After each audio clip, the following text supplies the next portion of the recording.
enfermedades urológicas de la mujer, como las fístulas, las lesiones traumáticas secundarias a procesos ginecostétricos, el síndrome genitourinario, tosis renal, incontinencia urinaria y aparte la vejiga neurogénica. Bueno, ¿qué cosa es una fístula? Una fístula es una comunicación anormal entre dos órganos, generalmente dos órganos huecos, que tienen esa comunicación debido a alguna lesión de alguno de los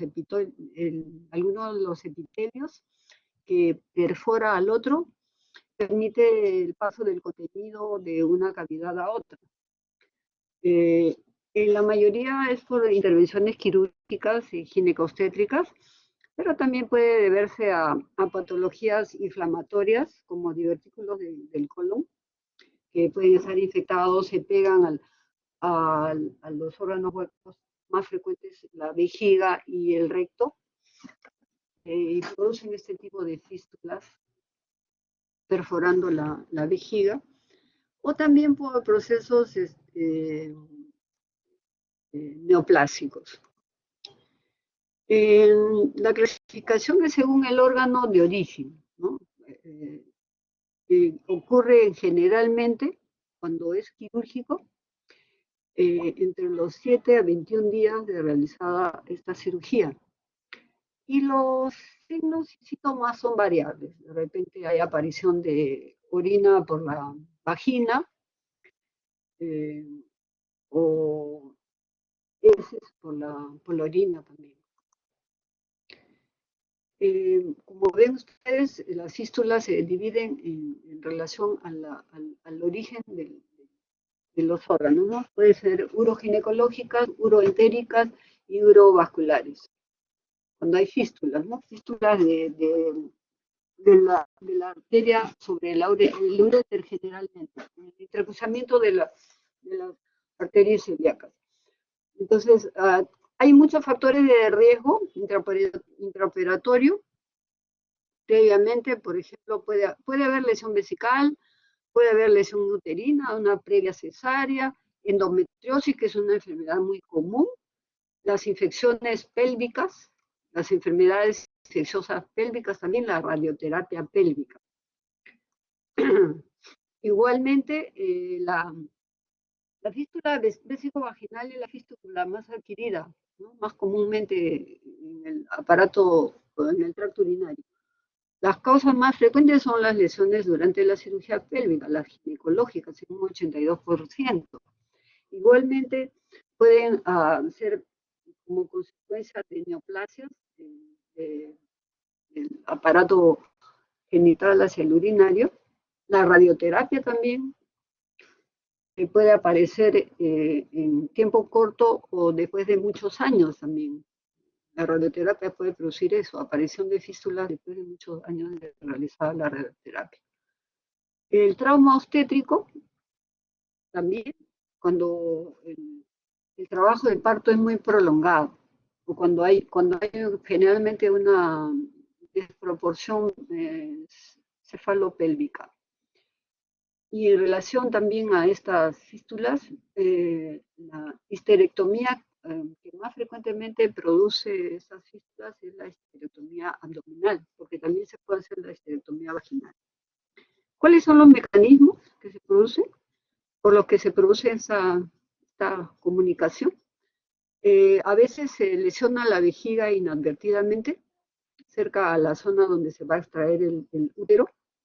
Puede haber necrosis del tejido por el cauterio, o cuando se liga muy cercano, se liga la vejiga con una sutura muy fuerte.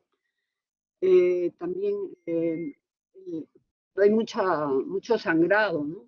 Generalmente sucede esto, la ligadura de la vejiga y la necrosis de la pared de la vejiga cuando hay mucho sangrado. Las zonas donde más se producen los sitios de lesión, ¿no? Generalmente cuando se hace la histerectomía, ¿no? Cercano a la zona de la vejiga, ¿no? Se puede ligar La vejiga se puede ligar el uretre, ¿no? Eso es bien importante. Que recuerden ustedes, pueden haber las dos fístulas simultáneamente. Entonces, ¿cuál es la zona del uréter que se lesiona más del uréter distal? O sea, el cercano a la vejiga y cercanos a la arteria uterina, a las arterias uterinas. También, ¿cómo se presenta? Como hemos dicho, entre 7 y 14 días, puede perderse orina por la vagina, puede haber dolor. También hay que descartar si no está acompañado de incontinencia urinaria, porque también eso hay que descartarlo. Puede haber incontinencia y no fístula, o pueden haber las dos cosas, ¿no? Entonces, tenemos que hacer una buena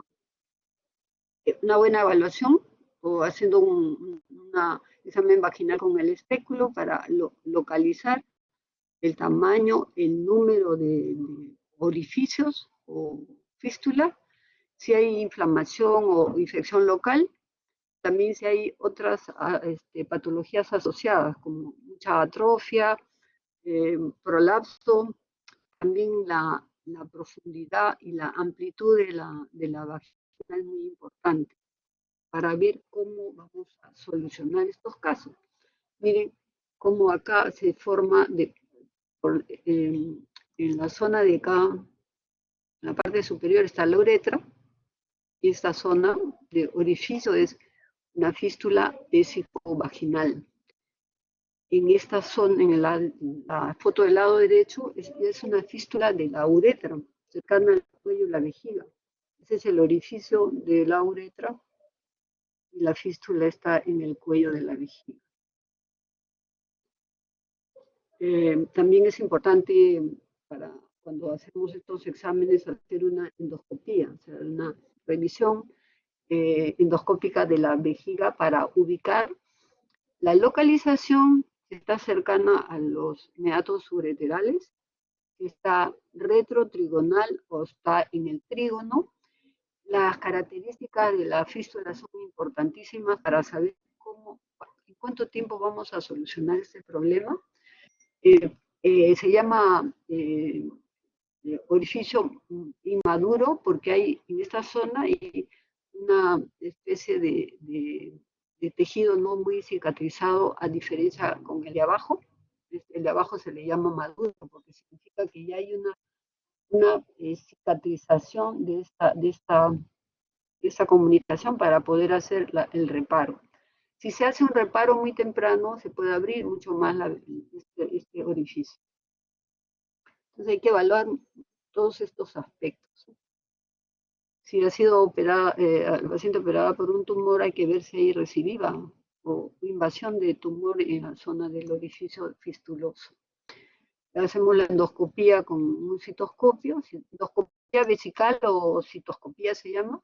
También se deben hacer exámenes de ayuda al diagnóstico como radiológico. Miren ustedes acá, llenamos la vejiga con un contraste y se escapa todo el contraste con el suero inyectado. Esta es una fístula vésico-vaginal. Hay fístulas también a nivel ureteral. Esta es una fístula vésico-vaginal diagnosticada con una tomografía. Igual acá, miren el escape de orina en el uréter. Pueden haber asociadas estas dos patologías. En relación a la fístula uretrovaginal, estas se presentan con mucha frecuencia en los embarazos, en los partos muy prolongados. Muy importante recordar, ¿no? Sobre todo, esto se produce en países muy pobres, donde hay este tipo de partos, ¿no?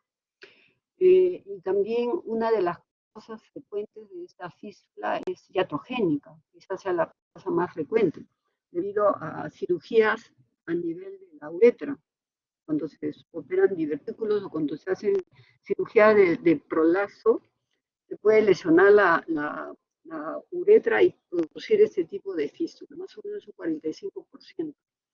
La radioterapia también, como causa de esta patología, es también frecuente. pero más frecuente es la iatrogénica.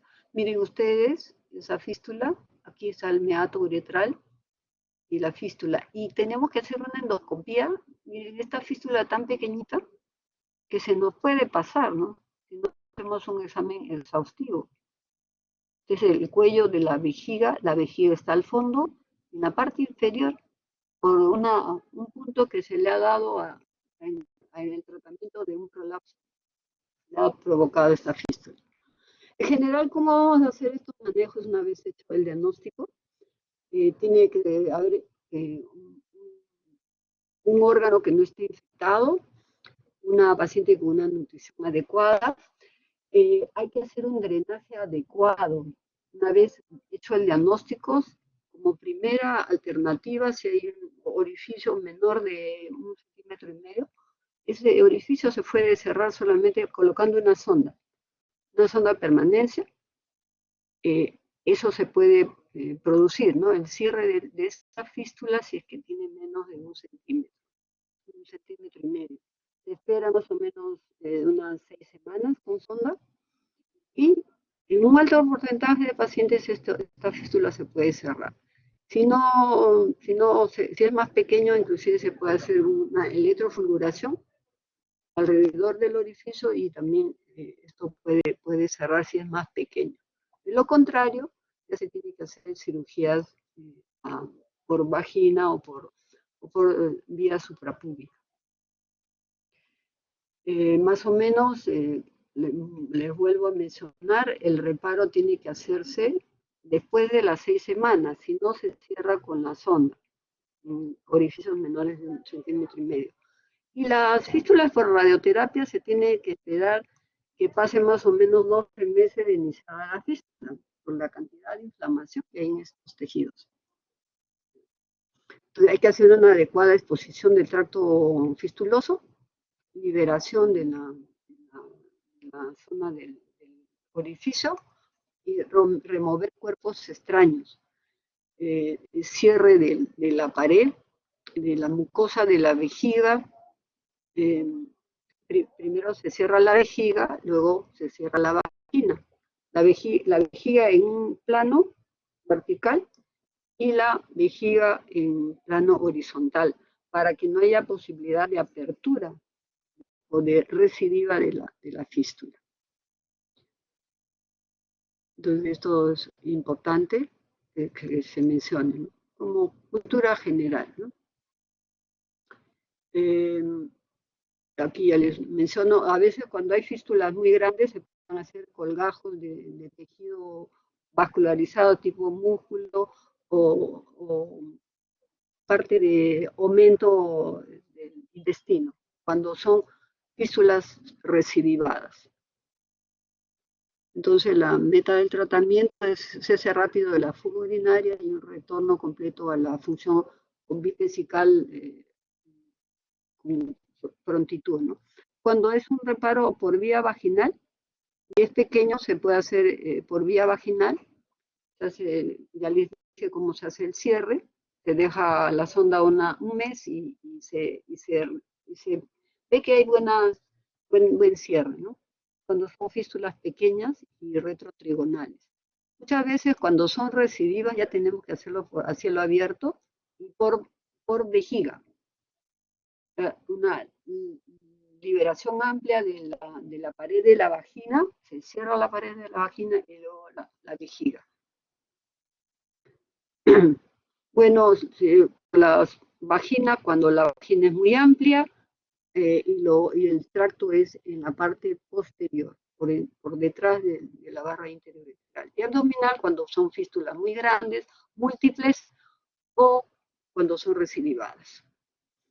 Igualmente, las fístulas ureterovaginales tenemos que hacer diagnóstico y también podemos hacer tratamientos mínimamente invasivos colocando catéteres sin necesidad de hacer cirugías abiertas. Se pone un catéter doble J, por lo menos unas 3 semanas, y se hace luego exámenes para ver si no hay escape del contraste, de la orina, ¿no?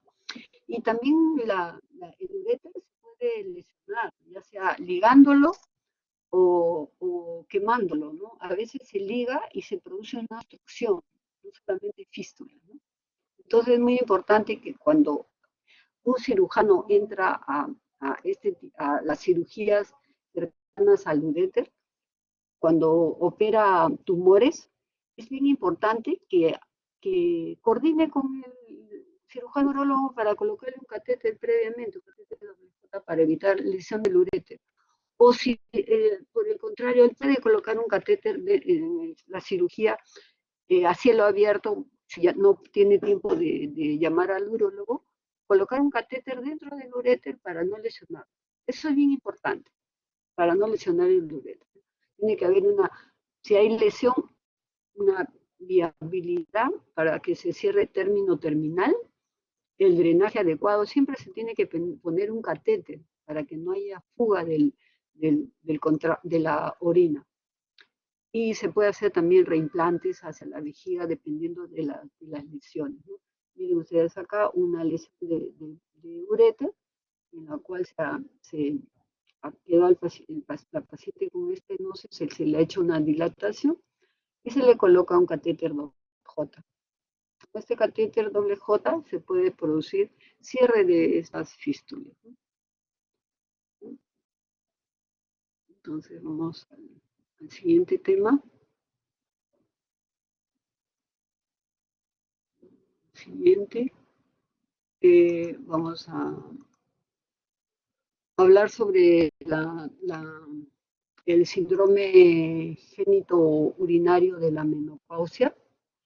En realidad, el objetivo de esta presentación es que hay que dar importancia a este síndrome debido a que muchas veces este síndrome no es muy atendido por muchos, sobre todo por muchos especialistas, urólogos y ginecólogos.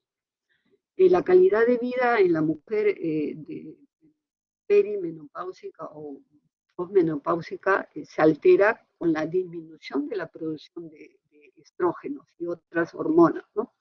Entonces tiene que haber un cambio cultural en toda la comunidad médica para tener una actitud proactiva en el cuidado de la salud genitourinarios en la mujer. Para mencionarles que el origen embriológico del aparato genitourinario es un origen común. Están ambos aparatos se originan del seno urogenital. Por lo tanto, van a poseer concentraciones de receptores estrogénicos. Por eso, mucha sintomatología es común al aparato genital y al aparato urinario. Por eso que es importante mencionarlo, ¿no?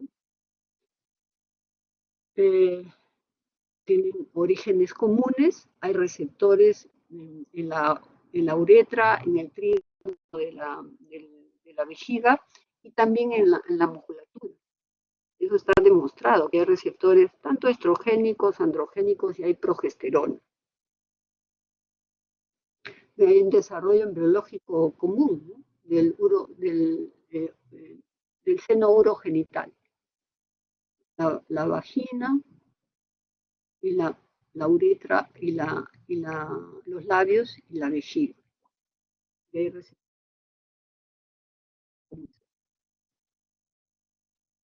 Han hecho algunos estudios en los cuales se ha descrito que hay en la epidermis y en la dermis hay andrógenos en relación, a ver, si hay andrógenos en la vagina, en labios, en labios menores, labios mayores y también en el área suprapúbica.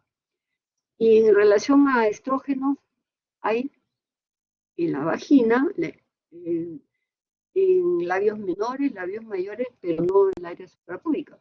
Y también hay progesterona, ¿no? En poca cantidad en la vagina. Entonces es muy importante que en general se sepa esto para para hacer un diagnóstico de síntomas, ¿no? El paciente viene a consultar por muchas alteraciones en la micción, en dolor, de frecuencia aumenta las infecciones urinarias, ¿no? Entonces he encontrado en mujeres posmenopáusicas, el 1% desarrolla enfermedad cardiovascular. El 0,5% hay pérdidas significativas de hueso. El 6% desarrollan cáncer de mama y se van a morir.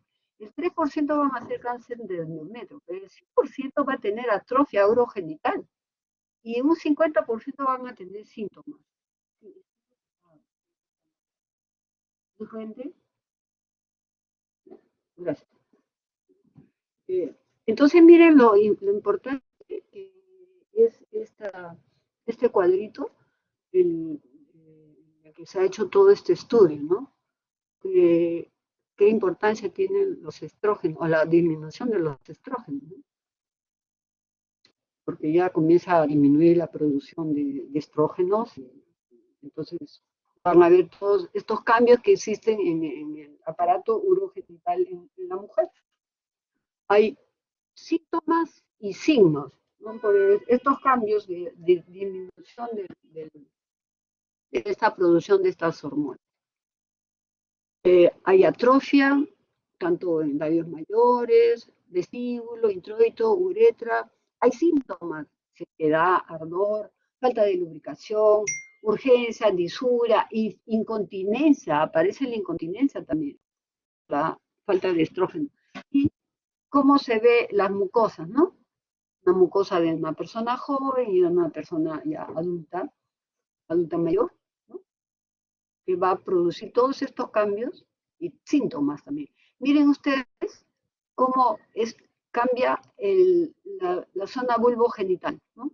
En la joven y se produce una atrofia, hay cambio en la morfología en los labios menores, en los labios mayores, en los clítoris, se adelgaza la mucosa, se disminuye la lubricación, disminuye también la sensibilidad y hay atrofia, tanto en la zona genital como en el perineo, en el ano.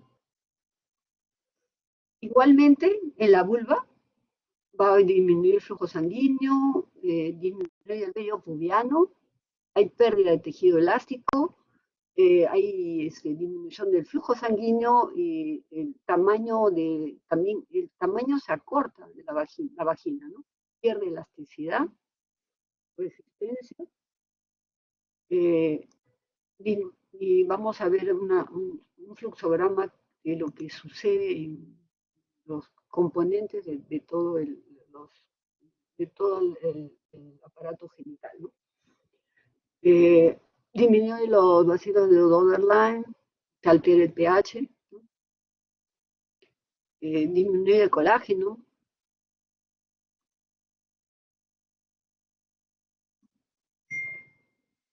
Hay ectropión uretral, o sea, hay una protrusión de la mucosa uretral. Y hay pérdida del tono del suelo pélvico. Entonces, por lo tanto, hay prolapso y también hay incontinencia.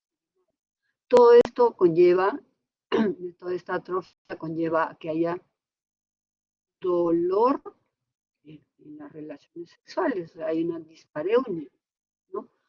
Hay disminución de la actividad coital, por este dolor hay rechazo al coito, también hay disminución del deseo sexual, porque también va a disminuir un hormona importante que es la testosterona también, ¿no? Y por eso no hay mucho deseo sexual, en realidad disminuye o desaparece, ¿no? Entonces la fisiopatología de este síndrome, el déficit de estrógeno produce una atrofia vaginal, produce disminución de las células superficiales, disminuye el glicógeno, ya no protege a la mucosa, los gérmenes pueden ingresar a la uretra, disminuye el lactobacilo, disminuye el ácido láctico, aumenta el pH, ya no es ácido, por lo tanto más infecciones, más dolor, más fibrosis, se altera la flora vaginal y por eso da el síndrome genitourinario. Entonces, hay todo este síndrome. Lo que llama la atención es, en relación a los síntomas, la sequedad vaginal, 93%, que es lo más importante, y también En cuanto a los signos, disminuye la hidratación, se aplanan los pliegues, hay palidez de la mucosa. Igualmente, hay factores predisponentes para este síndrome, ¿no? No solamente es la disminución de la producción de estrógeno, ¿no?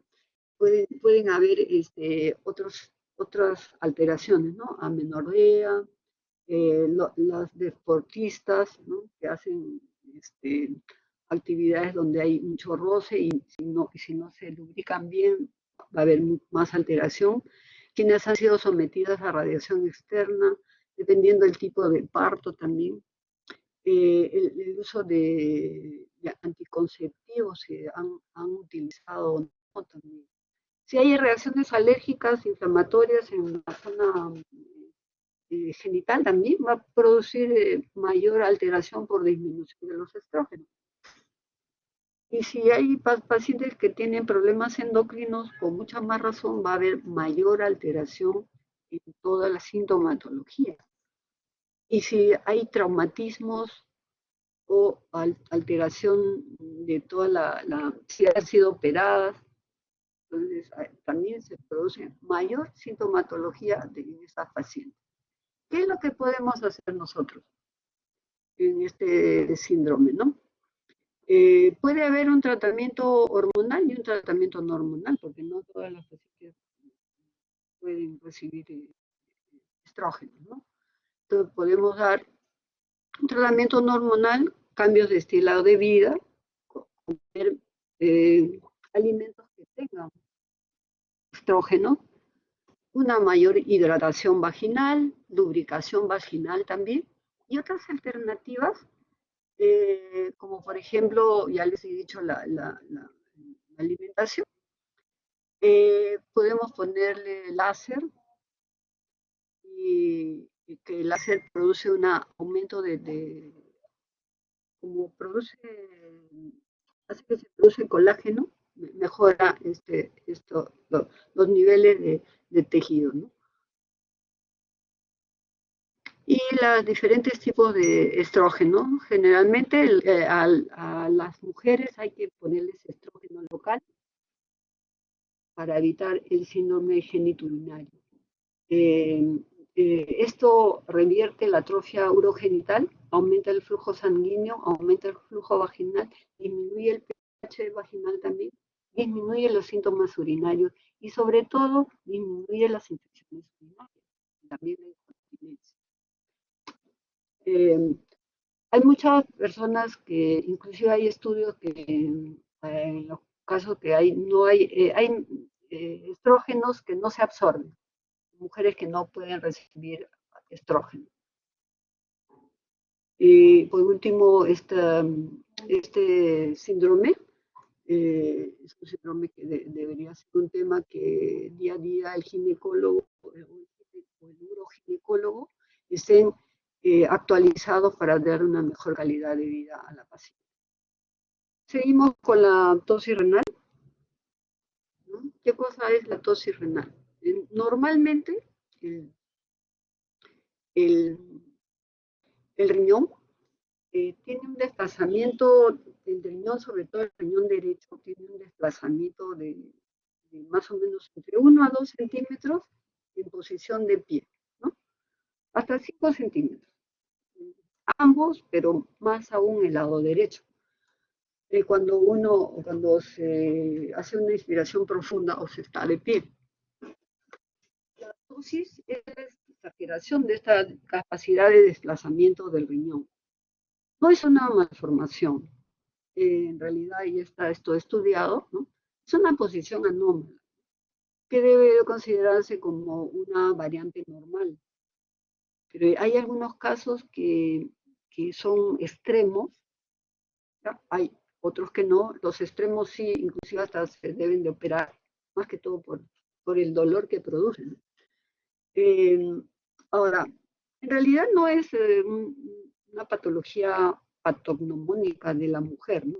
Pero lo han puesto en sílabos, ¿no? Hay un 80% de casos que se encuentran fortuitamente, que no dan síntomas, ¿no? Más o menos se encuentra más o menos 20% en las mujeres y un 2% de varones se hallan entre los 30 a 40 años cuando dan síntomas.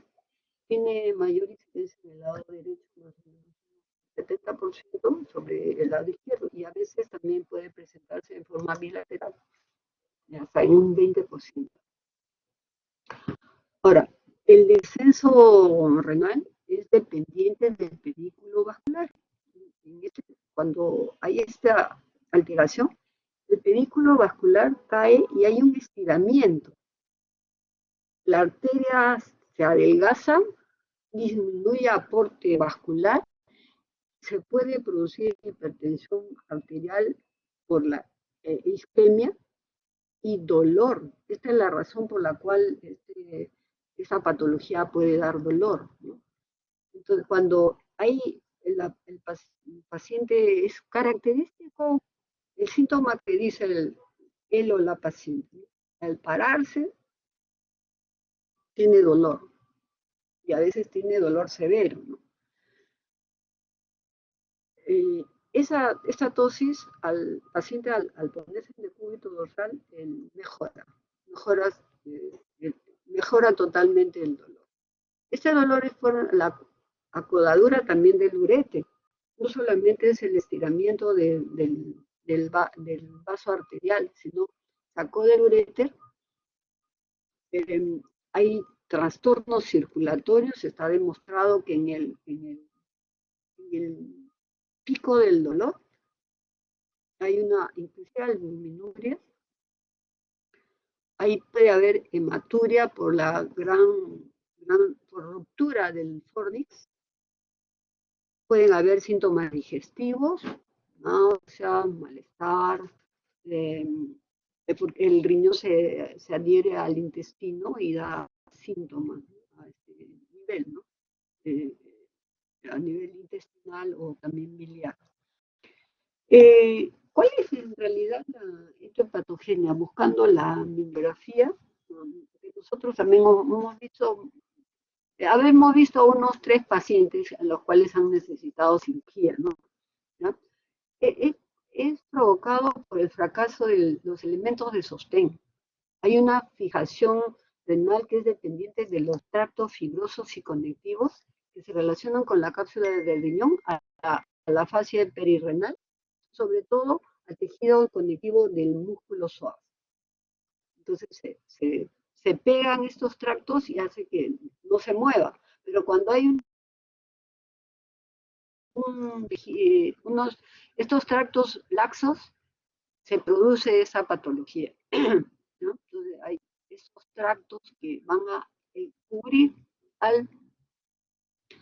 al riñón, va a producir que este riñón se movilice y descienda. Miren, normalmente hay un desplazamiento del riñón cuando nosotros nos ponemos en pedestación, pero la exageración que se produce en esta patología hace que jale el pedículo, se comprima o se caiga el uréter y se comprima también, ¿no? Esa es la variación. Y mire la radiografía, ¿no? Bueno, es motivo de dolor, hipertensión, ¿no? Se estira la arteria, mire la radiografía. Este es un riñón de pie, la paciente que está de pie en un riñón tosado, y cuando se pone, está echado y cuando se pone de pie, baja bastante, ¿no? Y es por ese motivo que jala el pedículo y le va a dar dolor. Esta es la caída, el estiramiento del pedículo, y cuando nosotros hacemos la fijación del riñón al psoas, el pedículo al ponerse de pie, la paciente ya no va a estirarse tanto. Entonces, ¿cómo hacemos el diagnóstico? Lo que nosotros tenemos que hacer es un radiorenograma del paciente con dolor que no se justifica, y vemos en la radiografía que se produce esta caída, es el radiorenograma. isotópico, ¿no? Radioisotópico. En posición de pie, eso hay que solicitar al médico de ayuda al diagnóstico, al de radiorenograma, en posición echada y en posición de pie, para hacer el diagnóstico con el radioisótopo.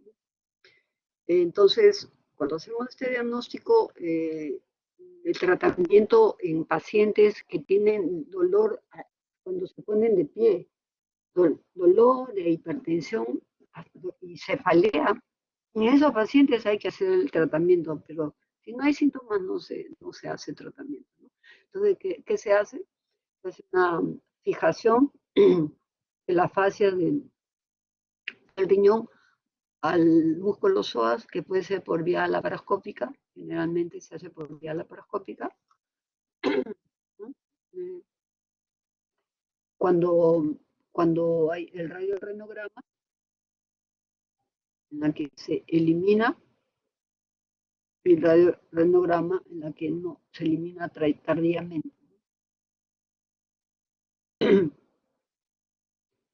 Ahora, ¿qué pasa cuando hay un grupo de pacientes que a veces no le pasa el dolor? Hay un 80% de mejoría con ese tratamiento quirúrgico, pero a algunos no le pasa y se dice que de repente es por una denervación de, de esta zona. Vamos a pasar a otra vez. La siguiente clase es la incontinencia urinaria, ¿ya? Esto sí lo vamos a... La incontinencia urinaria, ¿qué cosa es? Según la Sociedad Internacional para la Continencia, la incontinencia urinaria es la pérdida de orina eh, involuntaria, ¿no? La pérdida involuntaria de orina a través de la uretra, que debe de ser objetivamente demostrable. Si no lo demostramos, va a ser difícil que digamos que el paciente tiene incontinencia, que la paciente tiene incontinencia, ¿no? Entonces, que constituye lógicamente un problema higiénico y también social, y que también tiene que hacerse el diagnóstico, eh, que tiene que hacerse el diagnóstico de todos los otros síntomas, ¿no? Entonces, ¿cuál es la prevalencia, ¿no? De lo que acompaña la incontinencia? La prevalencia más o menos es un 50% en general. Ahora vamos a ver las edades. Se acompaña también de incontinencia fecal, hasta en un 11%. Disfunción sexual, 35%. Muy valioso esos niveles. Prolapso de órganos pélvicos, prolapso anterior, prolapso posterior, también puede producirse hasta en un 50%, y el dolor pélvico crónico acompaña a esta incontinencia hasta en un 25%. En realidad, como es todo el conjunto de músculos que se alteran, por, por, sobre todo por el embarazo, por la disminución de estrógenos, es todo el conjunto de musculatura, de los músculos y ligamentos del suelo pélvico. Por lo tanto, nos va a dar todo este tipo de síntomas, ¿no? Pero sí hay, según la Sociedad Internacional para la Continencia, en una revisión que he hecho hace poco, de que hay 200 millones de personas independientemente del sexo y de la edad. Hay unas 77% en casa de reposo, que de 10 a 20% de mujeres, ¿no? En estas casas de reposo, 77% dicen que tienen incontinencia, y el varón más o menos es el 19%. El varón también tiene incontinencia. Y en gente hospitalizada un 50% en adultos. Pero en realidad, a pesar de toda la alteración que produce la pérdida de orina, hasta un 25% nomás piden ayuda médica. ¿Qué cosa es lo que vamos a demostrar ahora para que ustedes entiendan? Que la uretra, esta es la uretra femenina, normalmente debe estar cerrada porque hay un órgano que es un receptor de orina. Al llenarse la vejiga, la uretra tiene que estar aumentada en su presión para evitar pérdida de orina al movimiento. Pero con las múltiples causas que vamos a ver, esta uretra va a perder fuerza y elasticidad en la musculatura y en los ligamentos que hacen que esta uretra cierre completamente para evitar que se pierda orina. Con las múltiples causas que hay, la uretra va a quedar abierta. Por lo tanto, va a haber incontinencia urinaria de esfuerzo, que es la tipo de incontinencia más frecuente en la mujer. La prevalencia también se ve en gente entre los 15 años hasta 64 años, hasta un 15%. Y mayor de 60 años, creo que es un poquito más la prevalencia. Ese 38% está en la bibliografía. Los factores de riesgo, ¿cuáles son? Principalmente es el embarazo, el tipo de parto, la edad, el sexo más frecuente en el femenino, por el embarazo y también por la disminución de estrógeno. Y lo que desencadena es el parto, ¿no? El embarazo más frecuente, porque hay mujeres que nunca se han embarazado, pero tienen incontinencia. El tipo de parto no es prevalente, pero en general el parto, daño neurológico hay, constipación, obesidad, tabaquismo, el envejecimiento. ¿No? Entonces, todo esto son factores de riesgo y que los desencadenan, descompensan. El impacto en la calidad de vida. No nos avisan porque les da vergüenza, van a pensar que solo le vamos a operar, que en realidad no es así. Hay muchas posibilidades de tratamiento hoy en día, ¿no? Miedo a la cirugía, sobre todo. Entonces dije, no, me voy a poner pañales y nunca avisan, ¿no? Pero eso no es un tratamiento, ¿no? Hay que mejorar su calidad de vida. Para entender esto, vamos a hablar un poquito de todos los órganos que hay en el suelo pélvico, principalmente vejiga y uretra, y suelo pélvico y ligamentos que cierran la uretra, que se lesionan por el parto, el embarazo y la disminución de estrógeno. Vejiga, uretra, llena la vejiga, cierra la uretra y en el momento de la micción se contrae la vejiga y se abre la uretra. Para recordar que esta uretra, perdón, esta vejiga y la uretra tienen un suelo pélvico y ligamentos que permite que no haya incontinencia. Hay ligamentos importantes en todo el suelo pélvico que permite que la micción sea por medio de presiones, ¿no? Durante la continencia o cierre, en este momento que se nos está llenando la vejiga, la uretra y el suelo pélvico están cerrando nuestra musculatura para evitar que se escapen nuestra orina. Y durante la micción aumenta la presión dentro de la vejiga, se abre la uretra y se relaja el suelo pélvico. Hay receptores, hay elementos importantes en el músculo de la vejiga y del trígono que permite que no se contraiga involuntariamente la vejiga y que se permita llenado y vaciado adecuado. El llenado predomina el sistema simpático y en el vaciado el parasimpático. Receptores colinérgicos, muscarínicos, beta 3 y alfa en la uretra, alfa receptores en la uretra. Miren los ligamentos importantes de que van del pubis hacia la uretra, que van a cerrar la uretra. El ligamento más importante, el puburetral, hay el uretro pélvico, que actúa como una hamaca. Permite que la uretra esté cerrada.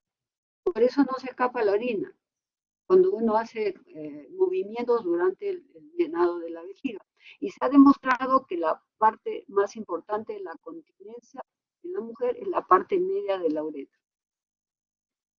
Hay ligamentos y fascias que van a permitir que haya estos órganos, 3 órganos en el piso pélvico. Todos estos músculos se llaman elevadores del ano, pero estos músculos van desde el pubis al sacro y envuelven a la uretra, a la vagina y al recto, y se van hasta el sacro.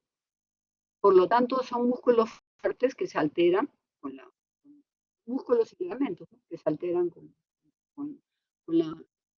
el embarazo, el parto y la disminución de los estrógenos. El único ligamento que no se va a lesionar, se ha demostrado, que es el ligamento el sacro, el ligamento que va desde el músculo sacro, perdón, desde el hueso sacro hasta el hueso que está en la parte posterior de la vagina, lo que hace que muchas cirugías utilicen este ligamento hoy en día. Es el único ligamento que, que no se va a lesionar. Los diferentes tipos de los diferentes músculos y que para que haya un adecuado llenado y vaciado de la vejiga tiene que haber un buen sistema nervioso central y periférico, no tiene que haber alteraciones. Entonces, la actividad que más produce lesiones en toda la musculatura es el embarazo y el parto vaginal. Hay 3 áreas en el piso pélvico. Nosotros estamos hablando ahora de la patología anterior, la patología media y la patología del piso de la vagina en la parte posterior. Entonces hay 3 ligamentos importantes del puburetral, el uretro pélvico y el sacroespinoso, los más importantes, los músculos elevadores del ano y las 3 áreas funcionales. ¿Qué hacemos cuando hay una paciente o un paciente que tiene incontinencia? Primero hay que ver cómo se presenta, en qué momento, su esfera sexual también hay que preguntarle, la esfera de la parte rectal también, si es que hay pérdida de heces o no. Y al hacer la exploración física, nosotros tenemos que ver primero cómo camina el paciente, qué cosas, qué antecedentes ha tenido para ver si no es un problema neurológico, qué medicamentos toma, al hacerle el examen ver si hay retención de orina, cómo está la musculatura de la zona perineal, si hay incontinencia demostrable, qué grado de prolapso tiene, cómo está contrayéndose todo el suelo pélvico y hacemos la prueba de la tos, ¿no? Si solamente pierde la orina sin otros síntomas, es muy probable que la paciente solamente tenga incontinencia de esfuerzo, ¿no? Porque hay diferentes tipos de incontinencia. Ver qué grado de alteración tiene, de prolapso, y hacerle un pequeño diario miccional. ¿Qué significa esto? La cantidad de veces que orina por 2 días, desde que se despierta hasta que se acuesta. Cantidad de veces, o sea, el horario y el volumen. De acuerdo a eso, nosotros vamos a saber si que la paciente tiene una incontinencia de fuerza o una incontinencia de apremio, pero para hacer un diagnóstico exacto, hoy en día existe el estudio urodinámico, que significa que es una reproducción de toda la sintomatología que el paciente o la paciente nos menciona. Si tiene urgencia, frecuencia, si pierde orina con el esfuerzo o si pierde sin esfuerzo. Es un examen que es mínimamente invasivo, en la que se coloca catéteres, 2 catéteres dentro de la vejiga y uno en el recto para medir la presión y el volumen y hacerle toser para ver cuál es la resistencia de la uretra ante el aumento de la presión abdominal. Y por medio de curvas hacemos diagnósticos exactos, tipo de incontinencia, cuando el paciente tose, pierde orina o se contrae involuntariamente, ¿no? No le hacemos toser, pero se contrae y pierde orina. Porque sintomatológicamente es muy difícil hacer un diagnóstico exacto, ¿no? Para hacer un tratamiento adecuado. Entonces es un examen de ayuda al diagnóstico para hacer un diagnóstico exacto del tipo de incontinencia, por contracciones involuntarias o por la uretra está alterada, o puede ser mixto también. Entonces de ahí hacemos el diagnóstico de los tipos de incontinencia de esfuerzo. Tipo 0 cuando no demostramos la incontinencia en el examen. Tipo 1 cuando la presión al hacer el esfuerzo, la resistencia uretral es mayor de 90 centímetros. Tipo 2, entre 90 y 60 centímetros, cuando le hacemos toser a la paciente y pierde orina, la resistencia uretral es entre 60 y 90 centímetros. Y cuando es menos de 60, la uretra está más abierta. Entonces, de acuerdo a estos diagnósticos, debemos de hacer el tratamiento médico o tratamiento quirúrgico. Por lo tanto, hay dos factores de incontinencia. Un factor vesical por contracción involuntaria o por hipocontractilidad. Esto es el caso de pacientes con diabetes que su vejiga es muy grande y se escapa la orina. O por factor uretral, ¿no? Cuando la uretra se altera y pierde su fuerza de cierre, ¿no? O pueden haber incontinencias mixtas. Al factor uretral se le llama incontinencia urinaria de fuerza. Al factor vesical se llama vejiga con hiperactividad, que puede ser idiopática, que tiene varias causas, o neurológica, que es la vejiga neurogénica.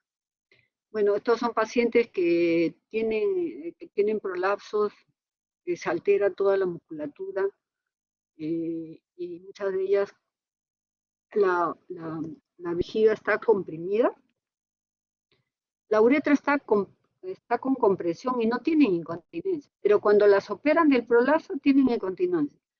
Entonces, ¿qué pasa? La paciente se llama incontinencia oculta, pero si no es bien estudiada, el que va a quedar mal es el médico que la da al lado, porque la paciente ya no va a confiar. Por eso es importante hacerle los estudios introduciendo el prolapso. Ya no comprime el prolapso de la uretra, ya no se le va a escapar la orina y le hacemos el diagnóstico de incontinencia de esfuerzo también. Por lo tanto, este estudio es importante, ¿no? Para tratar tanto el prolapso como la uretra. A veces no tienen incontinencia de esfuerzo, no se trata la uretra, pero si la tuviera y no la estudiamos, ahí vamos a tener que hacer otra cirugía, ¿no? Entonces es bien importante. Y en cuanto a las contracciones, ¿no? Idiopática, que no sabemos exactamente por qué se produce, es miogénica, urotelial, uretrogénica y supraespinal. Y no sabemos por qué causa, pero la otra incontinencia de contracciones involuntarias de la vejiga es la neurogénica, ya por una enfermedad neurológica. Contracciones involuntarias, poca capacidad y pérdida de orina. Una vejiga hiperactiva, se llamaba hiperactiva, tiene poca capacidad. La orina llega a la vejiga y hay un estímulo. Se contrae involuntariamente, por lo tanto pierde orina. Entonces es una vejiga de poca capacidad que se contrae involuntariamente cuando llega la orina y también hay incontinencia. Y aquí pueden hacer varias cosas. Rehabilitación, se puede dar medicamento anticolinérgico para bloquear esa actividad de esos receptores que hemos visto, se puede dar beta 3 bloqueador, o se puede poner toxina botulínica también en el músculo del detrusor. ¿Qué opciones tenemos nosotros para, para el tratamiento de la incontinencia de esfuerzo? Que es la alteración de la uretra abierta, cualquier movimiento de la paciente se escapa orina, entonces ¿qué tenemos que hacer? Un refuerzo. La finalidad del tratamiento es reforzar esa uretra que se ha alterado por múltiples factores. Reforzamos el ligamento pubo-uretral, recuerdan que les había mencionado que el ligamento que comprime la uretra y evita que se escape la orina es el pubo-uretral. Ese pubo-uretral se lesiona durante el embarazo y el parto, por lo tanto tenemos que reforzarlo. Los músculos también de la vagina hay que reforzarlo, ¿ya? Darle una mejor calidad de vida a la paciente. ¿Qué es lo primero que podemos hacer? Tratamiento del suelo, ejercicio del suelo pélvico, que nos van a mejorar hasta en un 70%. Los ejercicios del suelo pélvico que lo realiza el fisioterapista. Ustedes han visto ese prolapso de muy alto grado. También podemos colocar pesarios. Pacientes de alto riesgo quirúrgico que no está indicado a la cirugía, tenemos que darle calidad de vida, hay que ponerle pesarios. Hoy en día se está poniendo todo eso. Son elementos que hacen que el prolapso ingrese dentro de la vejiga, dentro de la vagina, perdón. La paciente hace sus actividades con toda tranquilidad, sin tener ese bulto fuera del cuerpo. Entonces, ¿qué vamos a hacer en estos casos? ¿No? Si hay, depende del grado de incontinencia, hacemos un refuerzo horizontal o un refuerzo vertical a la uretra. Porque el tratamiento de la incontinencia, el problema es la uretra. En la incontinencia de esfuerzo solo el problema es la uretra, por lo tanto hay que tratar la uretra. El prolapso es un problema aparte. El prolapso no produce incontinencia. Lo que puede producir es urgencia miccional, pero no incontinencia, no es la causa de la incontinencia el prolapso. El problema de la incontinencia es la uretra abierta, que hay que reforzarla, ¿no? Se hace tratamiento eso es algo histórico, se usaba antes la aponeurosis del músculo recto, ¿ya? Se colocan hoy en día cintas sintéticas o vinchas sintéticas, cintas sintéticas, se refuerza la uretra por vía retropúbica cuando la uretra está muy abierta o por vía transobturatriz, ¿no? Estos dos métodos se utilizan hoy en día, son el gold estándar para el tratamiento de la cirugía, dependiendo del grado, ¿no? Pero aquí el retropúbico necesita ver el pasaje de la cinta a nivel, si lesiona la vejiga. Por eso se utiliza el cistoscopio. Vean ustedes cómo queda la cinta por vía retropúbica y por vía transobturatriz. Tiene alta mejoría en, en devolver a la paciente su calidad de vida y que no se le esté escapando la orina cada vez que se moviliza, ¿no? La retropúbica lo que producía muchas veces era lesión intestinal, porque se tenía que ingresar con una aguja por la parte retropúbica, por aquí, por esta zona. Hasta que el doctor Emanuel Delort descubrió que por el agujero transobturatriz, que son dos, ¿no? De un lado y otro, se podía pasar una malla o un sling, una vincha para reforzar la uretra. Ambos procedimientos dan un éxito mayor del 80%, ¿no? Pero el que produce obstrucción es el retropúbico. El que puede producir lesiones viscerales es el retropúbico. Por eso hoy en día se usa más el agujero transobturatriz. También se pueden poner inyectables en personas que no pueden tener, no tienen un riesgo alto también, ¿no? Se coloca inyectable a esa uretra a esa uretra abierta por vía endoscópica, le hacemos una citoscopia, miren la uretra. Recuerden ustedes que la incontinencia de fuerza es la uretra que está permanentemente abierta. ¿Ya?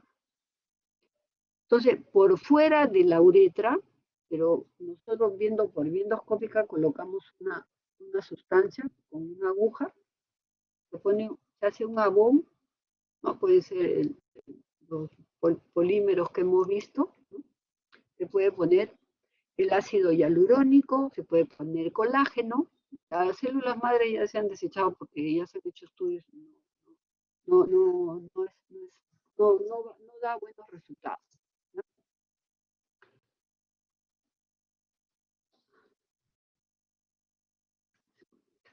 Entonces, en vista de que muchos de los cirujanos, que ha habido un estudio, ¿no? En vista de que no se producía mucha alteración, sobre todo la exposición de la malla, y muchos de los cirujanos no habían sido bien entrenados. Se ha hecho un estudio a nivel mundial. Por eso, en Estados Unidos se ha dejado de usar estos sintéticos, porque ustedes saben que cualquier complicación que se tenga en Estados Unidos, la gente hace juicios.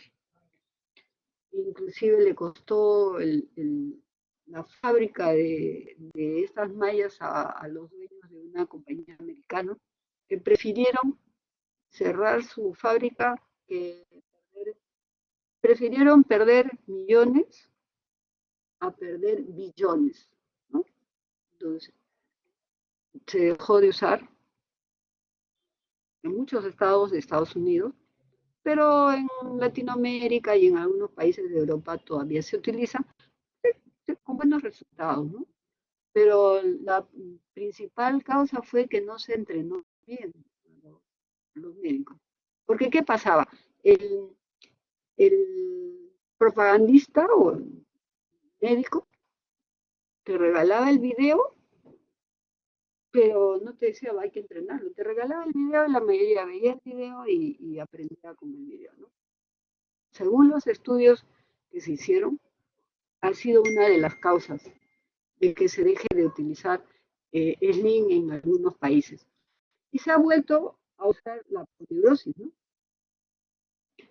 Pero, ¿qué pasa cuando... ¿Por qué se dejó de usar al principio, hace muchos años, la poneurosis, que produce mucha fibrosis, sobre todo cuando se hace por vía retropúbica, o sea, por arriba? Se hace, se da refuerzo a la uretra así en forma vertical. Produce mucha fibrosis y producía obstrucción. Ahora se está haciendo en Estados Unidos el uso de aponeurosis por la vía transobturatriz. Nosotros tenemos 2 casos, nos ha ido bien, pero seguimos usando los slings sintéticos, ¿no? Con adecuado resultado. También se usa también el músculo tibial, aponeurosis. Entonces, hay diferentes tipos o, o opciones para tratar una incontinencia de esfuerzo, por vía transobturatriz o por vía retropúbica.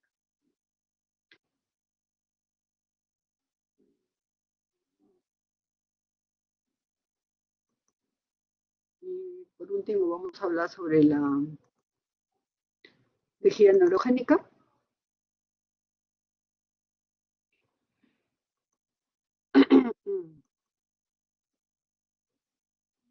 Bueno, la vejiga neurogénica, como su nombre lo dice, es una alteración de la dinámica miccional, o sea, del llenado o del vaciado. Puede estar alterado el llenado o puede estar alterado el vaciado. Desde el punto de vista anatómico, aquí ya no es funcional, ¿no? Entonces, es la dinámica miccional, ¿no? Que puede estar flácida o puede estar espástica. Y el origen de esta patología está en el sistema nervioso central y periférico. Hay muchas patologías que producen esta vejiga neurogénica. Entonces, ¿por qué es importante esta patología? Por su frecuencia, es bastante alta, por la gravedad. Muchas veces hay lesiones tan severas que muchas veces son irreversibles y puede llevar a perder, a dar insuficiencia renal. Esa es la razón de que se dicte la clase, ¿no? Para prevenir más que todo, ¿no? La gravedad, las connotaciones psicológicas. Ningún ser humano, ninguno de nosotros estamos libres de tener un accidente, una enfermedad, ¿no? Que nos va a producir vejiga neurogénica, ¿no? Y también por las connotaciones económicas, ¿no? Porque dejas de trabajar, te vuelves dependiente de tu familia, ¿no?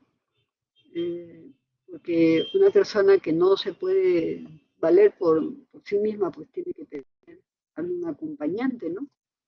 Entonces, vamos a revisar así, ¿no? En todo el aparato urinario en la mujer y en el varón, ¿no? En la mujer, la vejiga, la uretra es un órgano que mide más o menos 3,5 centímetros en general, 3,5 centímetros, 4 en la mujer. Y en el varón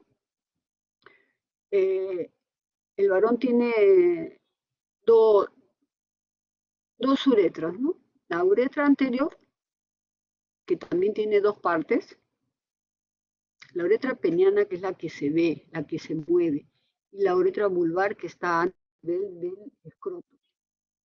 Esa es la uretra anterior. La uretra posterior tiene dos partes también, la uretra membranosa, donde está el esfínter, y la uretra prostática, que está conectada, la vejiga, con la uretra y hacia el exterior. Entonces,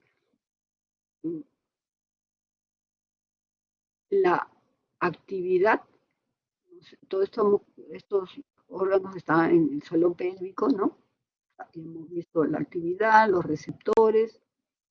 Cuando hay un problema anatómico, neurológico, se altera tanto el acto de llenado y el acto de vaciado.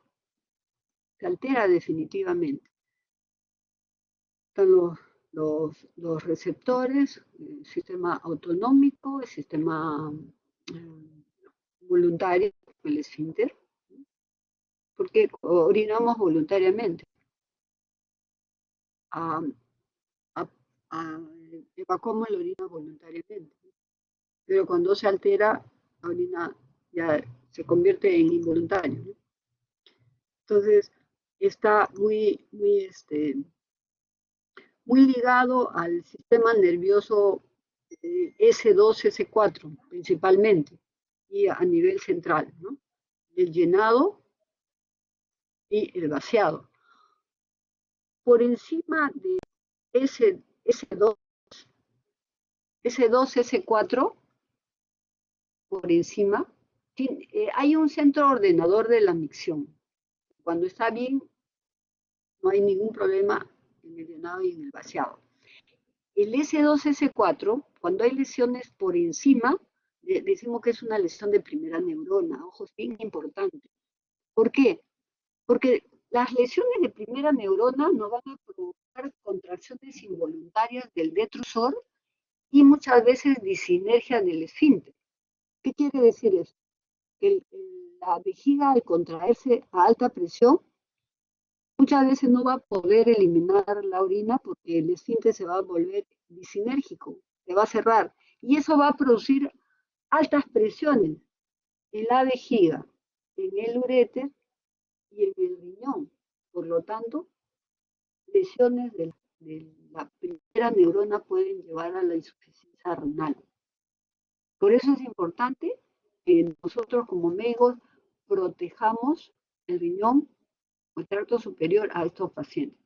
Principalmente las patologías de mielomeningocele y de los traumatismos a nivel medular, ¿ya? Pero hay patologías que producen alteraciones cerebrales, por ejemplo, la disminución de la irrigación de la zona donde está localizada el centro ordenador de la micción, va a producir también ciertas contracciones involuntarias, pero estas no van a ser, no van a repercutir sobre el tracto superior. Las lesiones de la médula sí.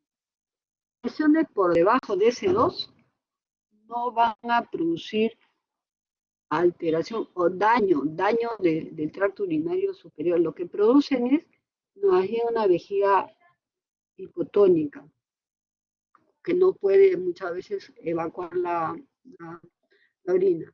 Hipotónica no va a hacer daño al tracto superior, pero no va a poder orinar bien, ¿no? Entonces, hay muchas enfermedades como la diabetes que va a producir alteración de los nervios periféricos, alteración de la sensibilidad de llenado, la vejiga grande se altera, ¿no? No se elimina adecuadamente la orina. Son pacientes que a veces no tienen sensación de orinar, orinan una vez al día o dos veces, su vejiga se va distendiendo. Pueden haber polineuropatías que son bien frecuentes, ¿sí? Entonces, pueden haber igual, mire, el Parkinson, lesiones neurológicas, el Parkinson produce también alteraciones, contracciones involuntarias, hace perder orina al paciente, pero no le va a producir lesiones del tracto superior. Lo que sí va a producir son las lesiones traumáticas y el mielomeningocele. Acá hay reflujo por contracción involuntaria, miren, hay una alta presión dentro de la vejiga y reflujo. Puede ser de uno o de los dos lados. Primero un lado y luego va a continuar el lado, o de los dos lados. Ya llegamos de repente a hacer diagnóstico cuando ya no hay un adecuado parénquima, ¿no? Y inicia con contracciones involuntarias, pérdida de orina, reflujo. ¿Cuáles son las causas? Pueden haber causas congénitas, las alteraciones del canal medular, mielomeningocele. ¿Qué cosa es el mielomeningocele? Es la falta de cierre del arco posterior de la columna. Por lo tanto, la médula va a salir por esa falta de cierre. Como en este caso, que es una lesión pequeñita. Aquí no va a haber mucho, va a haber problemas, pero no mucho, ¿no? Los lipomas, los quistes de Moell, la médula anclada, a veces hay accidentes vasculares medulares, también hay que tener mucho cuidado. Dolores de columna severos en gente joven, hay que tener en cuenta. Ser muy exhaustivos y rápido en el diagnóstico, porque si nos quedamos, que la columna, no, gente joven hay que pensar que sea un problema de ruptura de un problema vascular. Si actuamos rápido, se descomprime. Si no actuamos rápido, parapléjicos. Mucho tenemos que ver los médicos en ese sentido. Acá miren una lesión de alto grado, ¿no? Todo el sistema nervioso fuera del cuerpo. Este paciente recién nacido, si no se opera, se muere por infección. Entonces, el neurocirujano lo que hace es cubrir el sistema nervioso para que el paciente no se muera por infección. Esa es la emergencia neuroquirúrgica. Entonces, cuando se opera, el paciente va a quedar con un shock medular más o menos 6 semanas. Las adquiridas, las más frecuentes son las traumáticas y las más dañinas. Pueden también haber traumatismos cerebrales, pueden haber, pero las medulares son los más dramáticos. De diferente etiología, ¿no? traumatismos automovilísticos, los más frecuentes, traumatismos por el trabajo, es decir, los que trabajan en construcción civil, los que manejan moto y los desastres naturales. Vasculares, tumores, enfermedades degenerativas, discopatías. Las hernias del disco, hay que tener mucho cuidado. Pacientes que a veces no quieren operarse se pueden lesionar el nervio y quedar parapléjicos, hay que tener mucho cuidado. Y acá las iatrogénicas, dependiendo del médico. La amputación del recto, esterectomía total y las laminectomías pueden producir la iatrogenia, hay que tener mucho cuidado. Todo paciente que va a ser operado de un cáncer de recto hay que advertir, vas a quedar con dificultad para orinar. Ten mucho, pero hay que advertirle, si no le dices, hasta te pueden hacer juicio. Usted no me dijo, el paciente queda con dificultad para evacuar la orina. Entonces, todos los problemas neurológicos que puede producir, problemas generales que puede producir la vejiga neurogénica, una sepsis, cálculos porque están en reposo, fístulas cuando no se maneja bien la sonda o no se le moviliza, divertículos, reflujo y lo más grave, la insuficiencia renal. Si no protegemos al riñón, van a llegar a la insuficiencia renal si no lo protegemos al paciente. Luego también puede haber una disreflexia autonómica en aquellos lesionados medulares a nivel cervical, que cuando se distiende el intestino, cuando distendemos la vejiga, le puede dar una hipertensión severa que puede llegar a la muerte. Hay que tener mucho cuidado, no hay que hacer muchos procedimientos a estos pacientes que tienen lesiones cervicales porque pueden tener la disreflexia autonómica. El intestino neurogénico, la disfunción sexual, la infertilidad, todo esto está presente en los lesionados, dependiendo del grado, ¿no? Puede ser grados leves, moderados, grados severos. Muchos que recuperan algo, pero algunos no recuperan totalmente, ¿no? Ahora dicen que hasta un 30% de pacientes con disfunción vesical grave, pues el problema es el comportamiento de la vejiga, cuando hay insuficiencia renal por hiperpresión, por alteración, contracciones involuntarias de la vejiga. Entonces tenemos que ver todo sobre la vejiga. Llegan a la insuficiencia renal. Hay muchos pacientes trasplantados, pero de todas maneras tenemos que tratar ampliar la vejiga con intestino para evitar que el riñón trasplantado se vuelva nuevamente un riñón, que se destruya ese riñón, ¿no? En relación a la mortalidad, estos pacientes había un 80% de estos pacientes que se morían después de la Primera Guerra Mundial. Según la historia, creo que es pertinente hablarles de repente un minutito de esto. 40% en la Segunda Guerra, 25% en las guerras de Corea y Vietnam. Miren, cómo ahora ha progresado tanto el manejo que no podemos permitir que un paciente se muera por problemas de vejiga. Los pacientes se pueden morir de la causa que se muere la población en general, pero no podemos permitir que se mueran por insuficiencia renal, ¿no? Y también sobre la sonda. Una sonda permanece, está proscrita ya. Miren, esta bibliografía, la muestro, es del año 82. Más de 30 años, ¿no? Está proscrita la sonda permanencia en estos pacientes. Debemos de ponerle sonda permanencia, porque nos va a lesionar más bien. Rompe la uretra, hay fístulas. Miren cómo esta mujer es una mujer que se ve hasta el trígono, le ha roto la sonda a permanencia. Hemos tenido que cerrar toda la vejiga y reimplantar el apéndice en la vejiga y sacarlo al exterior para que se haga cateterismo. Para darle calidad de vida. Pacientes que antes, como no tenían sensibilidad, se ponían esparadrapos y bolsas. Y se necrosaba la piel. Felizmente hoy día no se ve eso, por lo menos ya no vemos eso en el hospital. Yo trabajo en el hospital de Menara y veíamos muchas complicaciones. Felizmente ha variado, hemos tenido que cambiar mucho los comportamientos, sobre todo del personal médico, ¿no? Porque no les da importancia a los pacientes que lesionados medulares.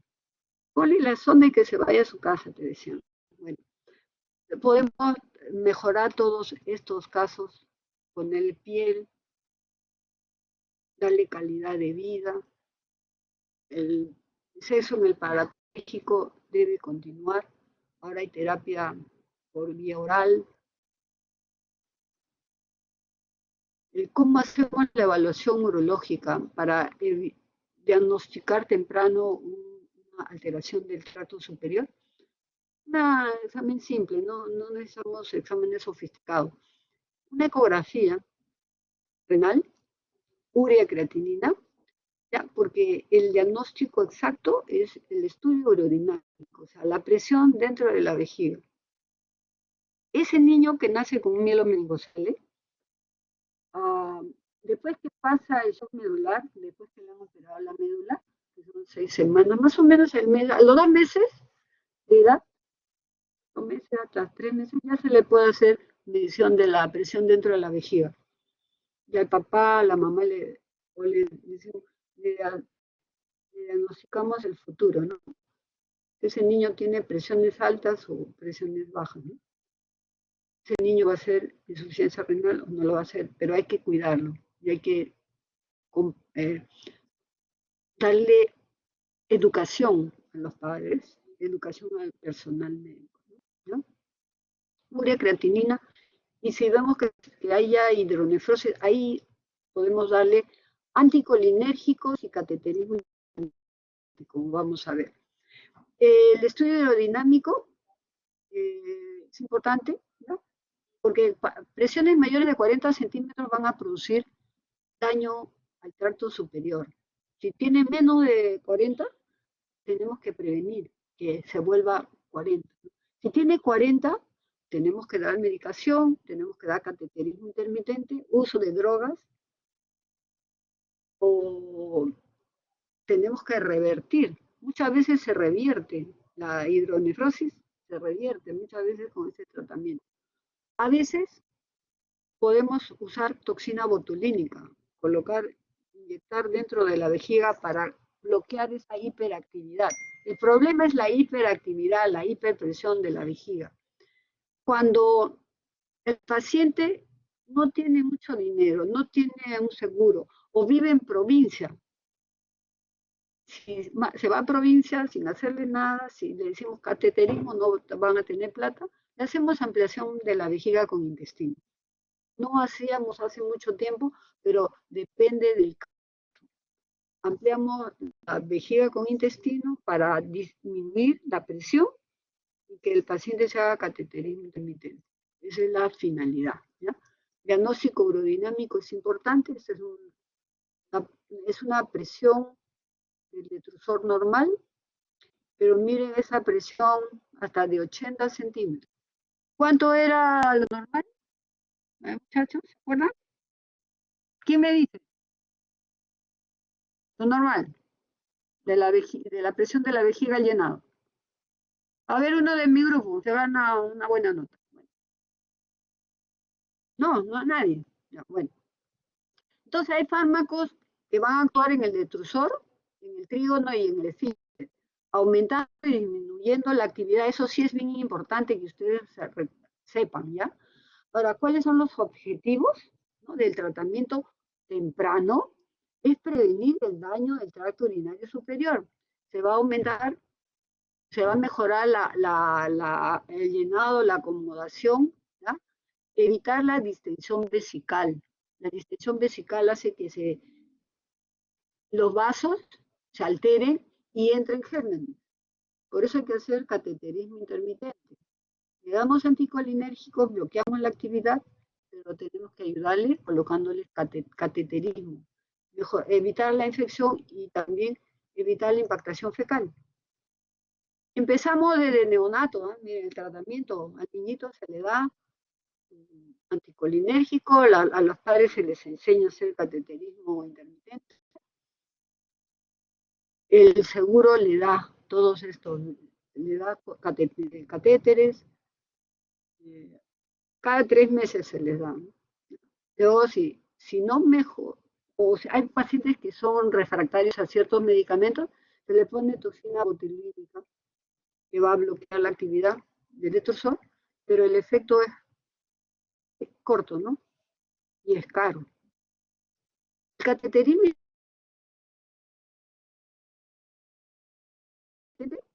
fue descrito el año 1972.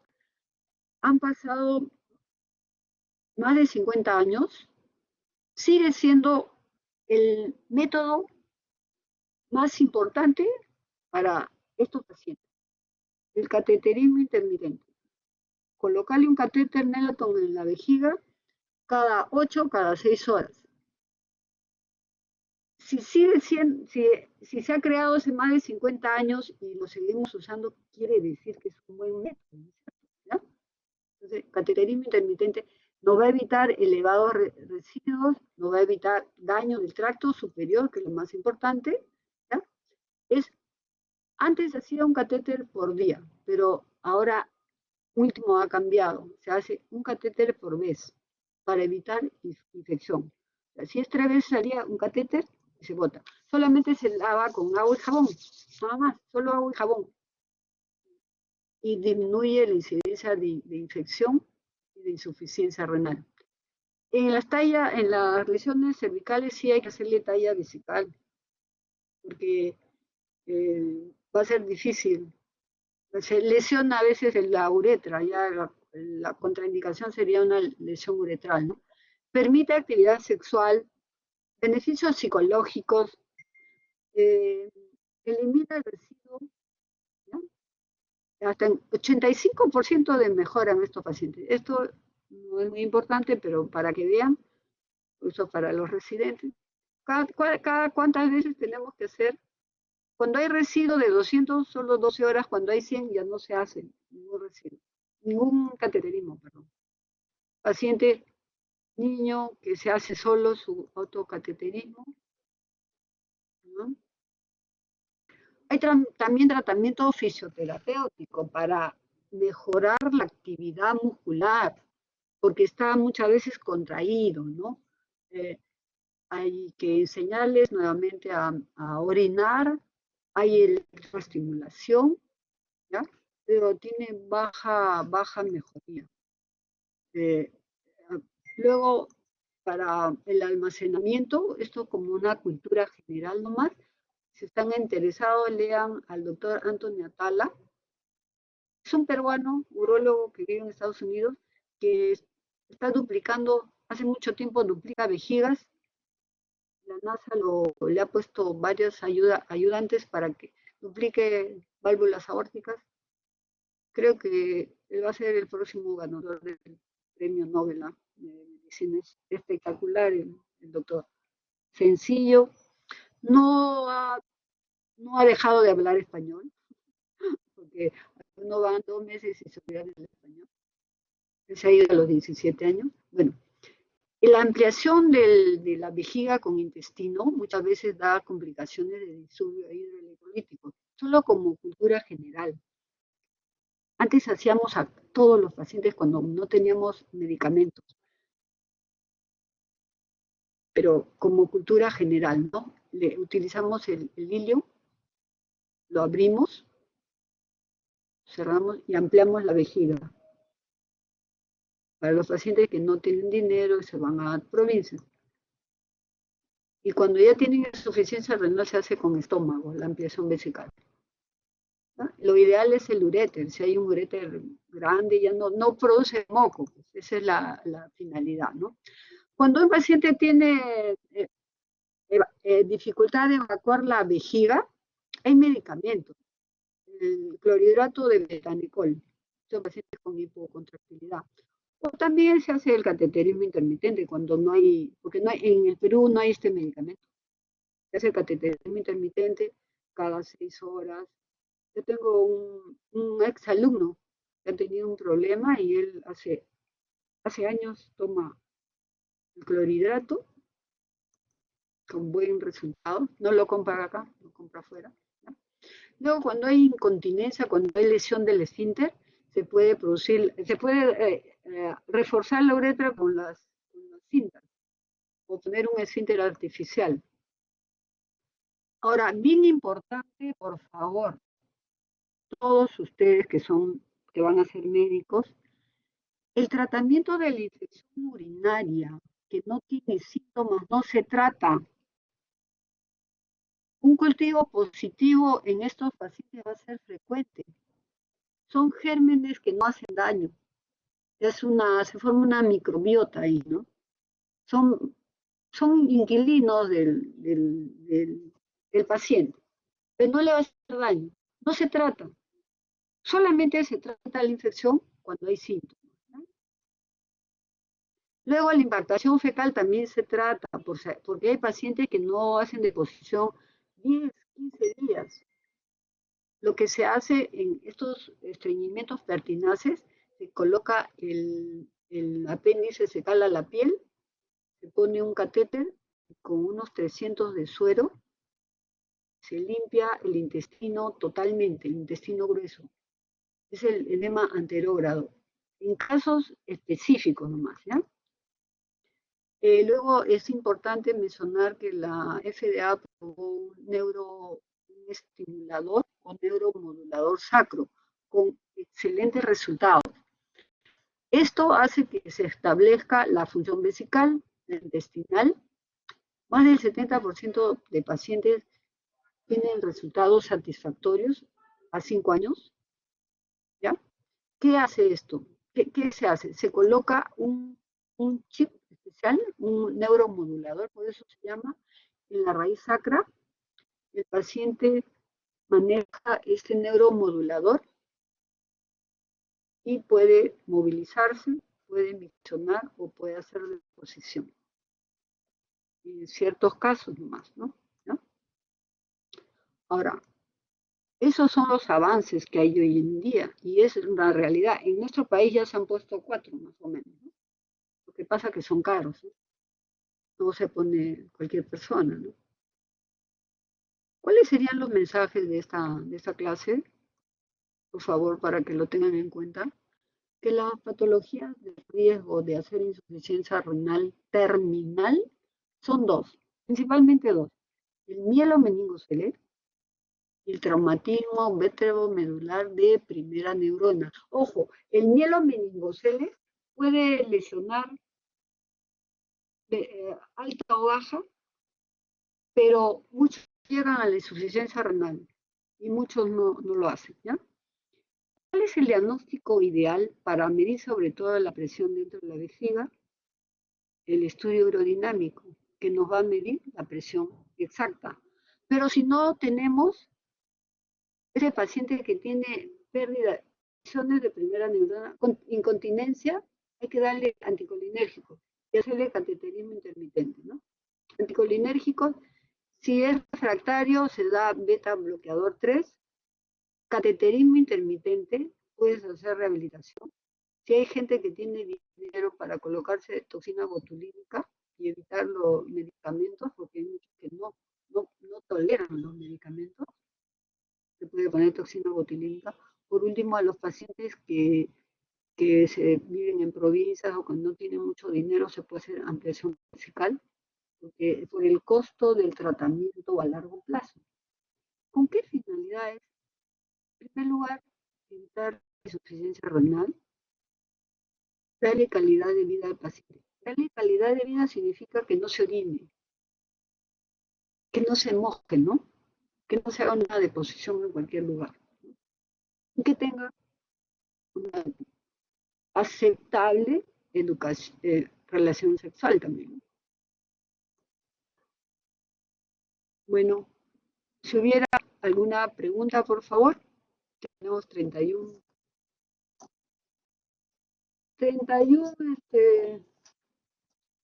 personas conectadas. ¿Hay alguna pregunta, por favor?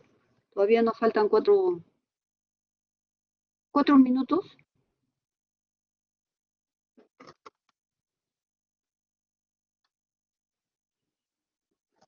¿No hay preguntas?